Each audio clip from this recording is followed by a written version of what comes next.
The detective assaulted 2 women that we know of. His own wife was a victim of years of abuse. He used his official Garda firearm to point to her head and say, "I'm going to blow your brains out." That's what she testified later on at the tribunal.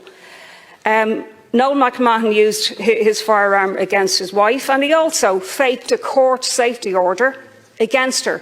Her children were placed into care. Taoiseach, she lost custody of her children because of the actions of this man. Can you imagine the damage that was done to them and done to her? Lawyers on behalf of the state, on behalf of the Minister for Justice in 2018, had to issue a state apology to the woman and damages as well. Now, Taoiseach, in finishing, how does a Garda, a bent copper by anyone's standards, a crooked cop, end up getting a Scott Medal of Bravery only 3 years after such a state apology? In 2021, you were Taoiseach. I don't know, were you aware of this award? But your acting Minister for Justice, Heather Humphreys, presented the award and called his acts heroic. Obviously, the Gardaí must have put this individual forward for the Scott Medal of Bravery in respect of the kidnapping of Don Tidy in an IRA.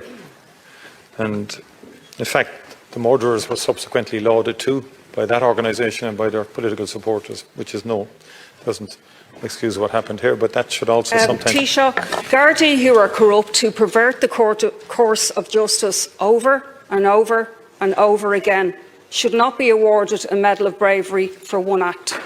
What happened to zero tolerance for gender-based violence when the Gardaí who are meant to deal with gender-based violence are guilty of it themselves? There's 60 cases for sexual misconduct, apparently, in the last 3 years on Garda Síochána.